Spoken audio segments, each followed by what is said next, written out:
Welcome to Life by Design, episode 305.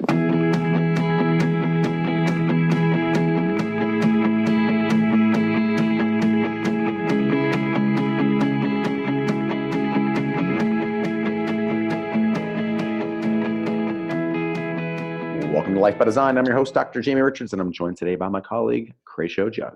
Booyah. We are creators of Life by Design with 25 certified locations worldwide. Each week on the show, we discuss the principles and the practice of Life by Design. And on today's episode, we're talking about screen time, Crayshow.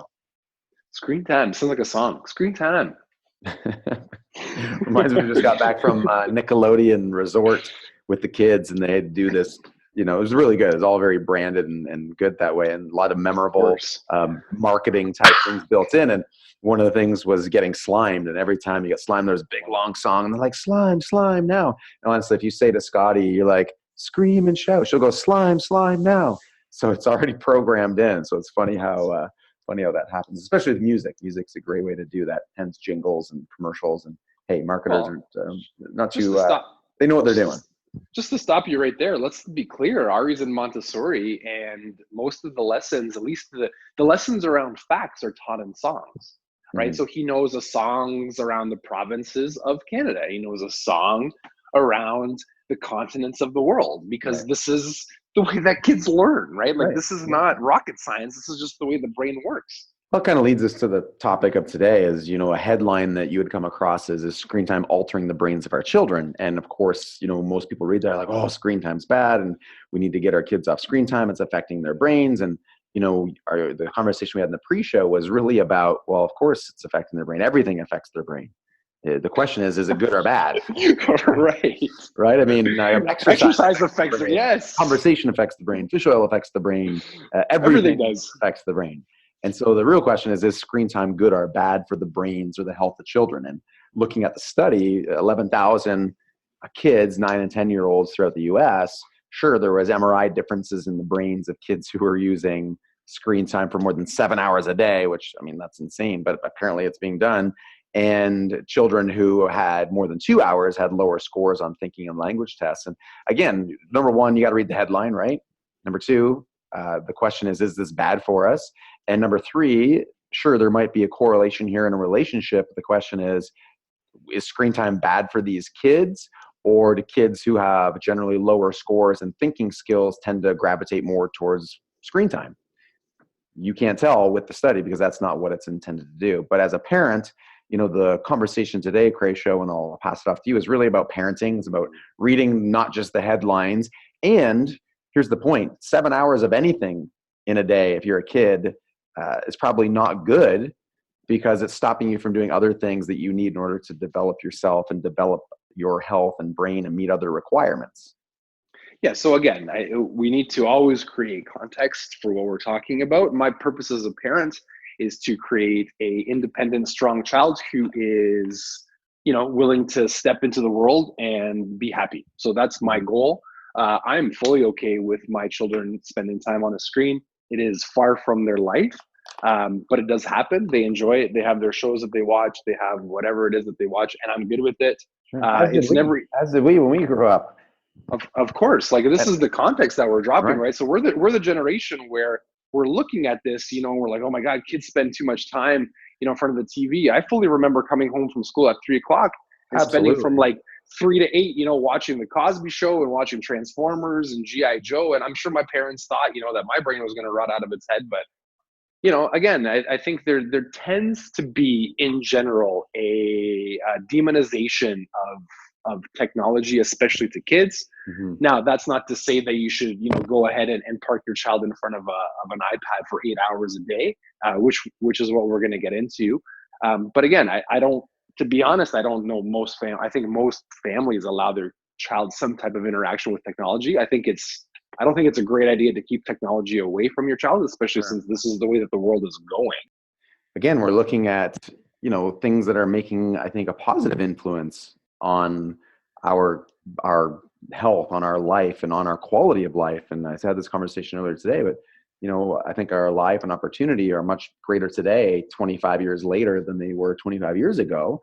And I think you can look at some things and look at the negative side of them and get super focused on those. Oh, the grass was greener 25 years ago, back in the day when people, they did this, that, or the other thing different than we do today. But the beautiful thing about the human brain is, we're constantly creating. There's ingenuity. There's all these amazing things that we get to leverage. And at this point, technology is one of those things. And so we don't know. We're going to fast forward 25 years and say, wow, it's so great that kids had iPads and technology, and look at what their time and interaction on those tools has led to in terms of the creative process 25 years from now. Yeah,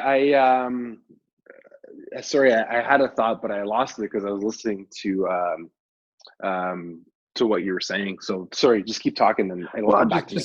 Just saying that, again, it gets demonized, but we have to look and say, all right, 25 years ago, there were certain things that people were thinking, oh, we shouldn't do this. And it probably led to an increased improvement in something. So you look at Steve Jobs or Bill Gates and go out and, create the computer, and then the computer is used to make so many life-enhancing changes for people around the world, saving people's lives. And that only happened because people spent time on a computer. And so we're going to see the same thing 25 years from now. And we're worried about, again, being on the screen and affecting their brain. I think the context is we've got to teach our kids how to adapt in their environment. We have to give them exposure to lots of different things. And one of those things is going to be screen time, because I think there's opportunity there for growth and creativity and a positive impact on them right now and then in the years going forward.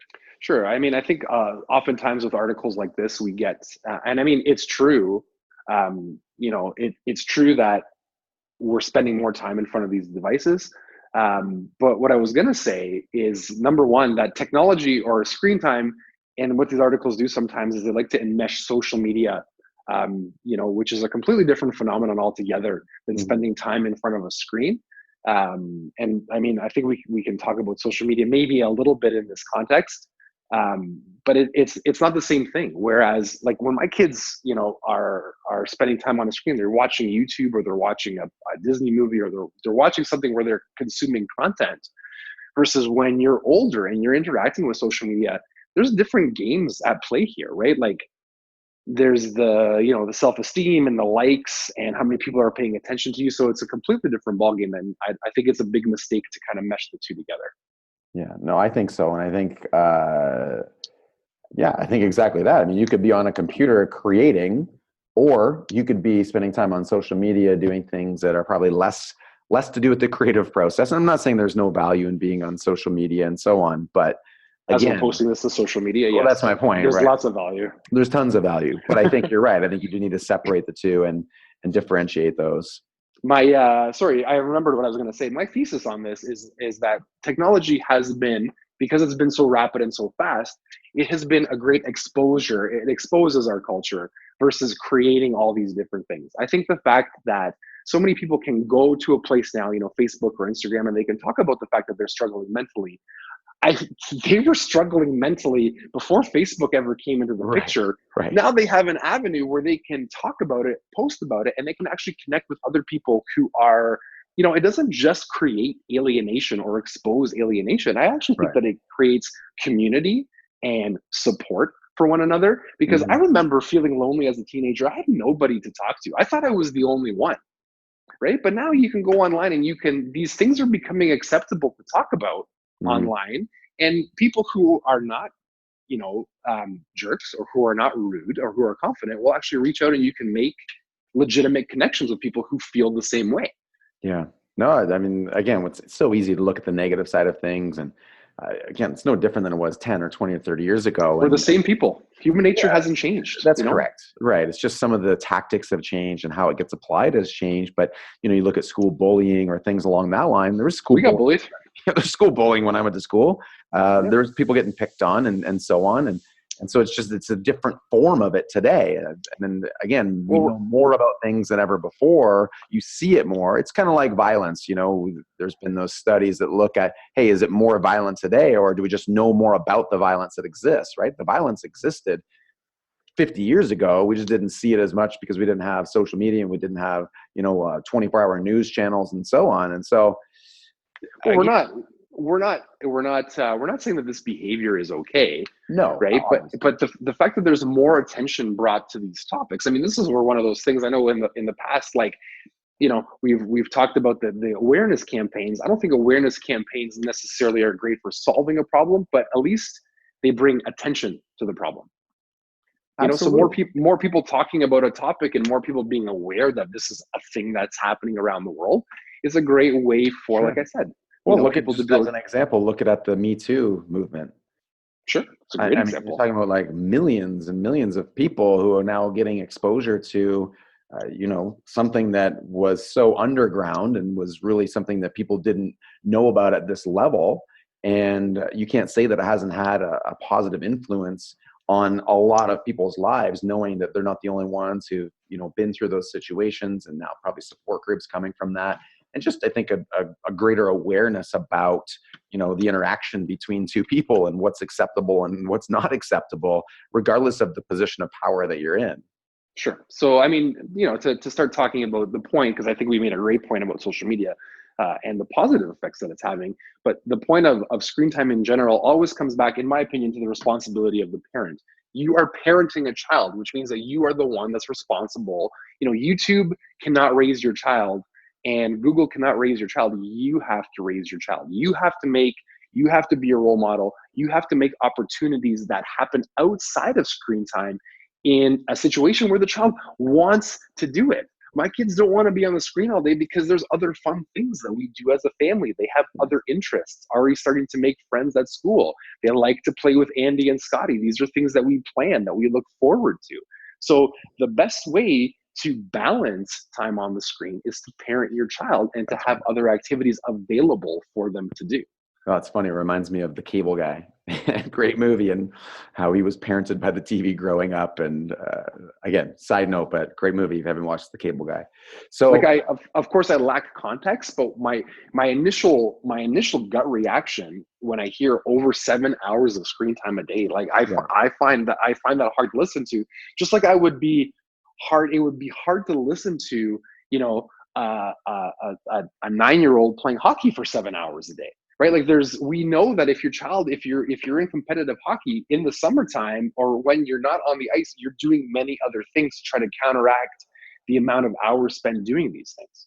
Sure. Like I said, it goes for anything, whether you're training for 7 hours a day, whether you're on a screen for 7 hours a day, whether you're, outside doing something else for 7 hours a day. There's opportunities to get exposed to lots of different things. And in the child and the developing brain, and starting to teach them about the world and giving them context, I just don't think that it's good either way. And so again, it's not whether screen time is good or bad. It's about, again, the context of parenting and what your role is as a parent in order to help them adapt to the world and essentially create themselves as someone who has the tools and the skills and the skill set to go out there and build their own life and be happy. And I don't think 7 hours of screen time a day, let alone, like you said, 7 hours of anything, is ideal. So guys, if you want to check this out, you can actually go into the show notes and the articles there. You can read more about it, lifebydesign.com/podcast, find today's episode and check it out. Otherwise, thank you so much for joining the drive to 1 million families worldwide living life by design.